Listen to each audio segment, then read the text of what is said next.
मेरा नाम है अवंतिका और आप देख रहे हैं न्यूज बाइस्कोप। स्वागत है आपका न्यूज बाइस्कोप की नई पेशकश सीट स्कैनर में। सीट स्कैनर में हम लोकसभा की सीटों को स्कैन करते हैं। आज हम बात करेंगे कोडरमा लोकसभा सीट की। कोडरमा झारखंड की वीआईपी सीटों में से एक मानी जाती है। इस सीट से राज्य के पहले मुख्यमंत्री बाबूलाल मरांडी ने 2004 से 2014 तक परचम लहराया। कोडरमा लोकसभा सीट वर्तमान में भाजपा के पास है और अन्नपूर्णा देवी यहां से सांसद हैं। भाजपा ने अब एक बार फिर से अन्नपूर्णा देवी पर ही भरोसा जताया है और उन्हें फिर से चुनावी मैदान में उतारा है। लेकिन इस सीट पर अभी तक इंडिया गठबंधन ने अपने उम्मीदवार की घोषणा नहीं की है। महागठबंधन की ओर से कोडरमा लोकसभा सीट पर भाकपा माले अपना दावा ठोक रही है और बहुत संभव है कि 2024 के चुनाव में अन्नपूर्णा देवी के सामने बगोदर विधायक विनोद सिंह हो सकते हैं। हालांकि जब तक उम्मीदवार की घोषणा नहीं हो जाती तब तक इस पर कुछ कह पाना मुश्किल है कि कोडरमा में किनके बीच मुकाबला होगा। कोडरमा को भाजपा की परंपरागत सीट मानी जाती है। भाजपा ने अब तक 6 बार यहां से जीत हासिल की है। मौजूदा भाजपा प्रदेश अध्यक्ष बाबूलाल मरांडी इस सीट से लंबे समय तक सांसद रह चुके हैं और अब बाबूलाल मरांडी के भाजपा में एक बार और शामिल हो जाने के बाद कोडरमा भाजपा के लिए सेफ सीट मानी जा रही है।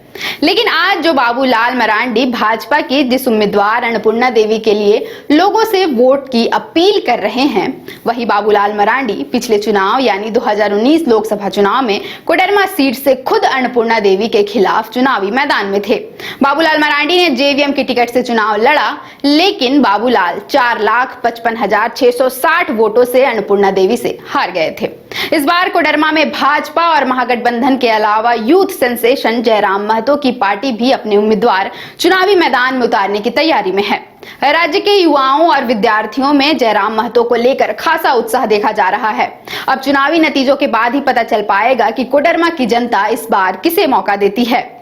कोडरमा की वर्तमान राजनीतिक स्थिति की बात करें तो कोडरमा लोकसभा के अंतर्गत विधानसभा की 6 सीटें आती है, जिसमें कोडरमा, बरकट्टा, धनवार, बगोदर, जमुआ और गांडेय विधानसभा की सीटें शामिल है। पूर्व सीएम हेमंत सोरेन की ईडी की कार्रवाई के समय से ही गांडे सीट चर्चा में बनी रही। गांडे सीट से विधायक डॉक्टर सरफराज अहमद ने इस्तीफा दे दिया और कयासों के बाजार गर्म हो गए कि गांडे सीट से हेमंत सोरेन की पत्नी कल्पना सोरेन विधानसभा का चुनाव लड़ेंगी। गांडे विधानसभा सरफराज अहमद के इस्तीफे के बाद से खाली है और 20 मई को गांडे विधानसभा में उपचुनाव होंगे। हालांकि अब तक गांडे सीट पर उम्मीदवार कौन होंगे, इस पर संशय की स्थिति बरकरार है। गांडे को छोड़ दे तो कोडरमा से बीजेपी की नीरा यादव, बरकट्टा से अमित कुमार यादव स्वतंत्र विधायक है। वहीं धनवार से बीजेपी प्रदेश अध्यक्ष बाबूलाल मरांडी, बगोदर से सीपीआईएमएल के विनोद सिंह और जमुआ से बीजेपी के केदार हाजरा विधायक है। यानी कोडरमा लोकसभा की 3 विधानसभा सीटों पर भाजपा का कब्जा है।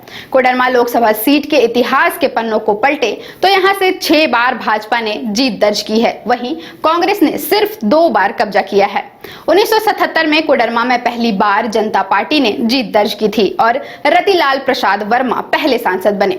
रतिलाल प्रसाद वर्मा ने अगले चुनाव में भी अपनी जीत सुनिश्चित की और 1980 में भी यहां जनता पार्टी ने अपना परचम लहराया। लेकिन 1984 के लोकसभा चुनाव में यह सीट जनता पार्टी के हाथ से निकल गई और कांग्रेस के हाथों में चली गई। तिलकधारी सिंह कोडरमा से कांग्रेस के पहले सांसद बने। 1989 के चुनाव में रतिलाल प्रसाद वर्मा ने जनता पार्टी का साथ छोड़कर भाजपा के टिकट से चुनाव लड़ा और जीत हासिल की। 1991 में जनता दल ने वापसी की और जनता दल के मुमताज अंसारी सांसद बने, जिसके बाद 1996 और 1998 के चुनाव में भाजपा के रतिलाल प्रसाद वर्मा ने जीत हासिल की। 1999 में कांग्रेस ने भाजपा को हैट्रिक लगाने से रोक दिया और कांग्रेस के तिलकधारी सिंह ने यहां से जीत हासिल की, जिसके बाद कोडरमा से बाबूलाल मरांडी की जीत का सिलसिला शुरू हुआ। 2004 में बाबूलाल मरांडी भाजपा के टिकट से सांसद बने। 2006 में कोडरमा लोकसभा सीट के लिए उपचुनाव हुआ था। बाबूलाल मरांडी ने भाजपा से इस्तीफा देकर बतौर निर्दलीय प्रत्याशी चुनाव लड़ा और उपचुनाव में जीत भी हासिल की।